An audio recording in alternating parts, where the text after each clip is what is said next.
Bismillahirrahmanirrahim. Qul katakanlah, a'udzu, aku berlindung, birabbi, kepada Rabbi, al-falaqi, waktu subuh, min syarri, dari kejahatan, ma khalaqa, apa yang Dia ciptakan, wa min syarri, dan dari kejahatan, ghasiqin, malam yang gelap, idza waqaba, apabila telah kelam, wa min syarri, dan dari kejahatan, an-naffasati, orang yang meniup-niup, fil uqati, pada ikatan, wa min syarri, dan dari kejahatan, hasidin, orang yang dengki, idza hasada, apabila ia dengki.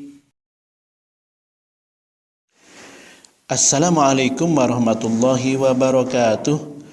Alhamdulillah, segala puji hanya milik Allah Subhanahu wa taala yang telah menurunkan firman-Nya.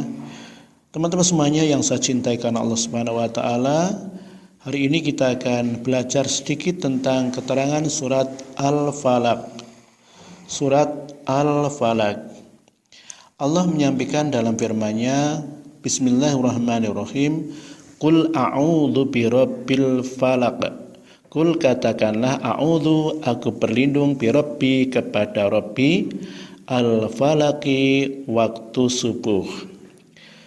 Dalam surat Al-Falaq, ayat yang ke-1 ini Allah menyampaikan kita minta perlindungan kepada Allah, yaitu Allah yang memiliki, menguasai waktu subuh.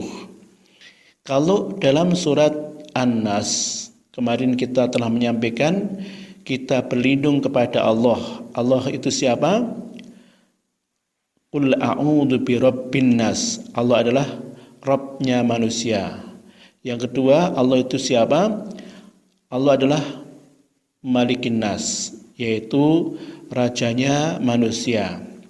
Kemudian Allah itu siapa? Yang ketiga, Allah menyampaikan ilahin nas, sesembahan manusia. Dalam surat An-Nas kita mengulang sampai 3 kali menemukan minta perlindungan kepada Allah, yaitu Allah adalah Rabb-nya manusia, Allah adalah rajanya manusia, Allah adalah sesembahan manusia dari godaan, gangguan, baik gangguan manusia maupun dari gangguan iblis, setan yang mereka membisik-bisiki di dalam hati manusia. Sekarang dalam surat Al-Falaq Allah menyampaikan dengan firman-Nya, Qul a'udzu birabbil falaq. Aku berlindung kepada Rabb yang memiliki, yang menguasai waktu subuh. Dalam tafsir-tafsir yang kita temukan bahwa Allah Subhanahu wa taala adalah zat yang memiliki seluruh alam semesta ini.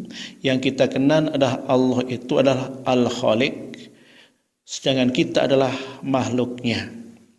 Maka kita layak, bahkan wajib selalu minta perlindungan kepada Allah Subhanahu wa taala, yang Allah dalam surat ini menyampaikan berlindung kepada Allah yang memiliki, menguasai waktu subuh.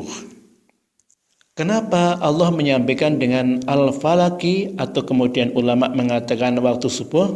Karena waktu subuh itu adalah waktu pertemuan atau waktu antara perpisahan malam dan siang. Malam dan siang.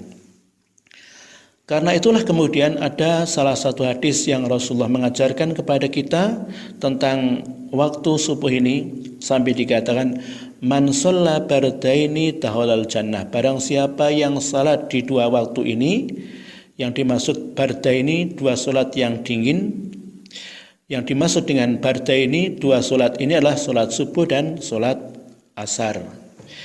Ulama menyampaikan berdasarkan hadis Rasulullah yang menyampaikan 2 waktu sholat, 2 waktu yang dingin, Man sholla bardaini, barang siapa yang sholat di waktu dua ini, yaitu sholat subuh dan sholat asar, dakhalal jannah, dia akan masuk surga. Yang dimaksud sholat di sini para ulama mengartikanlah sholat berjamaah bagi laki-laki ya terkhususnya. Kenapa dua waktu ini disebut dengan istimewa sekali oleh Rasulullah? Karena waktu subuh adalah waktunya disaksikan para malaikat malam, ketika itu mereka berjaga di waktu malam, dan kemudian malaikat siang mereka itu turun dan bertemu di waktu subuh. Jadi waktu subuh itu pertemuan antara malaikat malam dan siang. Kalau waktu subuh itu berarti berjagalah malaikat malam sampai subuh, kemudian malaikat siang itu turun dan bertemu dengan malaikat penjaga malam di waktu subuh ini.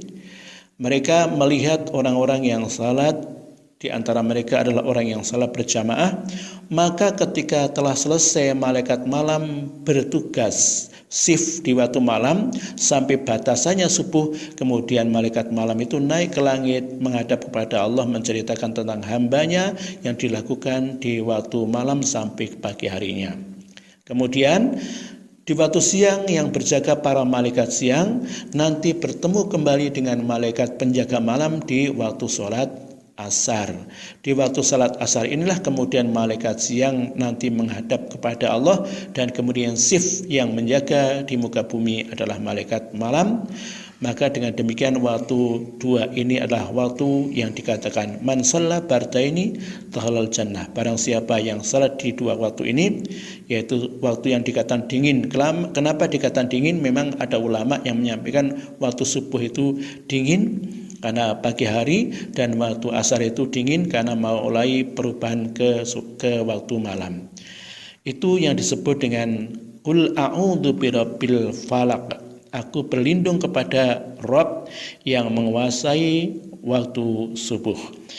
Dan kemudian yang kedua, waktu subuh ini adalah waktu peralihan di mana kita diperintahkan Allah sebagaimana firman-Nya, wa ja'alna al-laila libasa wa ja'alna an-nahara ma'asya. Malam hari sebagai tidur, siang hari untuk bekerja. Berarti mulai subuh inilah kita diperintah untuk berkarya, mencari maisha. Bahkan dalam hadis-hadisnya sampai diceritakan tentang keutamaan bekerja, ya, beraktivitas mencari maisha itu yang semakin pagi semakin baik. Kemudian ayat yang kedua, min syarri ma khalaq, dari kejahatan makhluk yang Dia ciptakan. Jadi apapun yang diciptakan Allah Subhanahu wa taala, baik dari kalangan manusia maupun kalangan jin, sama-sama makhluknya Allah. Karena kita ingat Allah itu adalah Al-Khaliq. Allah adalah zat yang menciptakan, sedangkan seluruh apapun yang ada di langit, di bumi, di lautan itulah makhluknya Allah. Artinya yang diciptakan Allah. Sehingga makhluk ini bisa membahayakan bagi kita semuanya. Maka kita berlindung kepada Allah dari apa yang Allah ciptakan. Bahkan boleh saya katakan termasuk barang-barang yang kita miliki ini yang sebenarnya karya manusia, bukan ciptaan, yang saya katakan karya manusia atas ide izin dari Allah Subhanahu wa taala. Mungkin mobil, mungkin motor dan lain-lain yang kita miliki ini semuanya ciptaan manusia pun bisa membahayakan kita. Motor taruhlah, kenapa kita naik motor kemudian berdoa? Mobil taruhlah, kenapa kita naik mobil kemudian berdoa?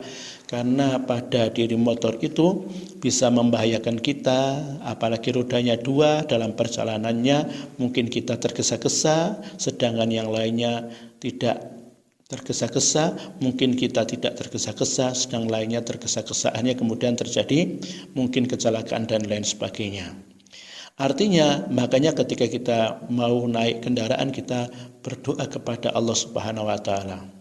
Alhamdulillahilladzi sakhkhara lana hadza wa ma kunna lahu muqrinin.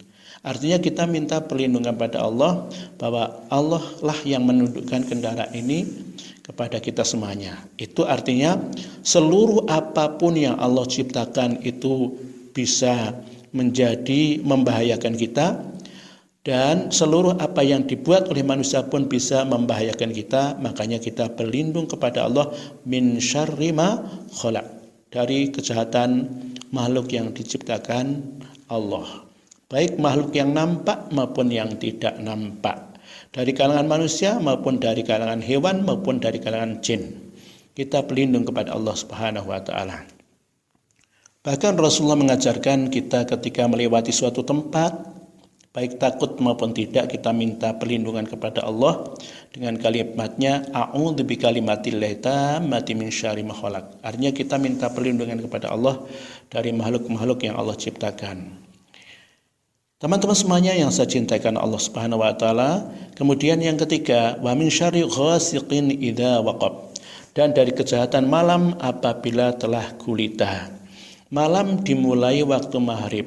Sampai-sampai dalam hadis diceritakan bahwa Rasulullah mengajarkan kepada kita, yang kurang lebih maksudnya adalah hendaklah ketika kita sudah masuk maghrib, maka anak-anak kita disuruh masuk ke dalam rumah-rumah kita, karena ketika itulah setan iblis sedang keluar dari sarang-sarangnya. Maka kemudian karena baru keluar akan sangat berbahaya bagi anak-anak kita semuanya. Artinya memang Rasulullah mengajarkan tentang bagaimana kita menghadapi malam hari. Teman-teman semuanya, dan memang ketika bicara tentang malam hari, gelap gulita, ini banyak yang kita temukan, di antaranya hewan-hewan yang berbisa banyak yang berkeliaran di malam hari. Orang jahat banyak yang berkeliaran di malam hari. Meskipun sekarang baik siang maupun malam tetap kita temukan orang jahat di mana-mana. Tetapi biasanya kebanyakan kejahatan itu di malam hari.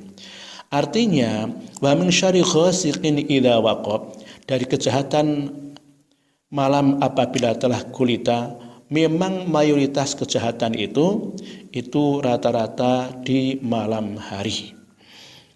Teman-teman semuanya yang saya cintakan Allah Subhanahu wa taala, kemudian Allah menyampaikan wa min syarrin nafasati fil uqad, dan dari kejahatan penyihir yang meniup pada buhul-buhulnya.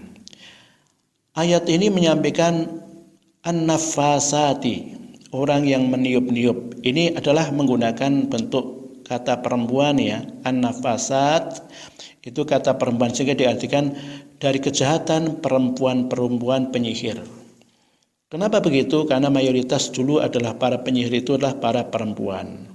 Maka kemudian Allah menggunakan an-nafasat.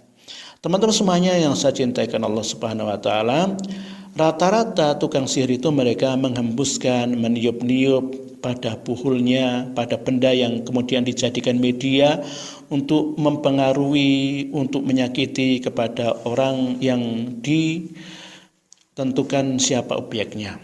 Bahkan Rasulullah SAW dalam salah satu hadisnya juga diceritakan pernah disihir oleh seseorang dari orang Yahudi dengan media, yaitu rambut Rasulullah yang diambil, yaitu beberapa helai rambut Rasulullah yang diambil, kemudian dimantra-mantrai.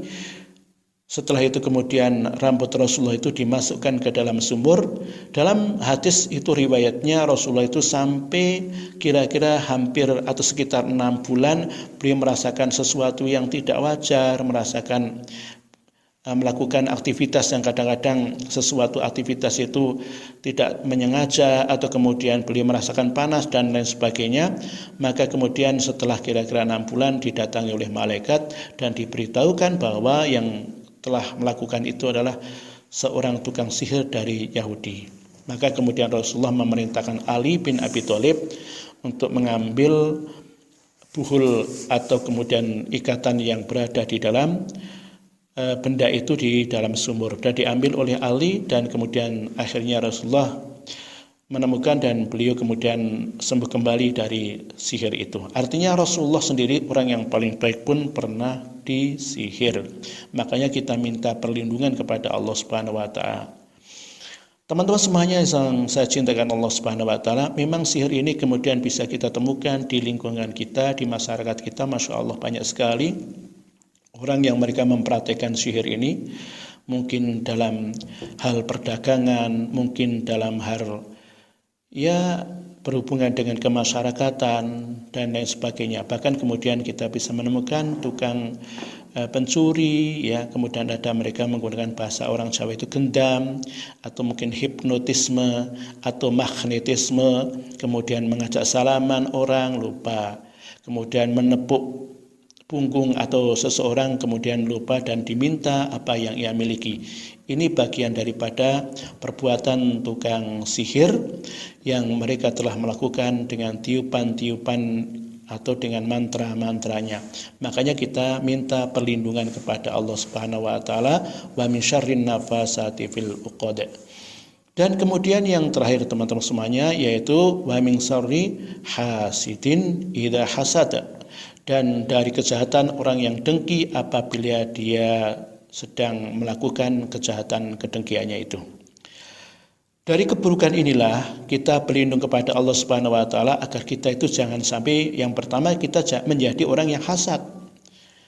Karena hasad itu sesuatu yang jelek. Hasad itu sebenarnya kalau saya katakan hampir sama dengan orang-orang yang cinta. Orang hasad itu selalu mengingat pada orang yang dihasati. Orang cinta selalu mengingat kepada orang yang dicintai. Hanya perbedaannya adalah kalau orang yang hasad itu yang dibayangkan agar orang yang dihasati itu celaka.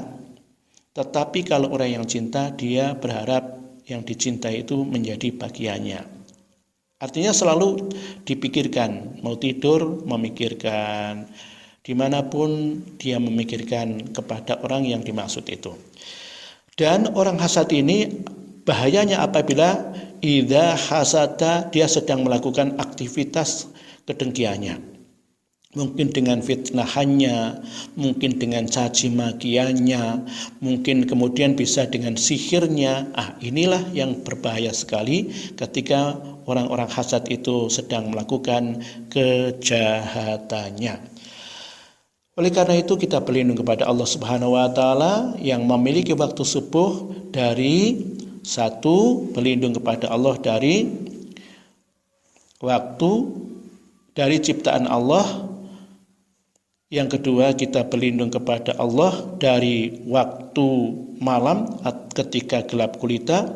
Yang keempat, kita berlindung kepada Allah dari tukang sihir yang suka mensihir. Dan kelima, kita berlindung kepada Allah dari orang yang dengki ketika sedang melakukan kedengkiannya. Kita ulangi, kita berlindung kepada Allah Subhanahu wa taala yang memiliki waktu subuh, satu, dari apa yang Allah ciptakan. Kedua, dari malam ketika gelap gulita. Ketiga, dari tukang sihir ketika melakukan tukang sihir yang suka meniup-niup. Dan keempat adalah orang yang dia hasad ketika dia melakukan hasadnya. Itu yang kita sampaikan, keterangan pendeknya. Saya akhiri. Assalamualaikum warahmatullahi wabarakatuh.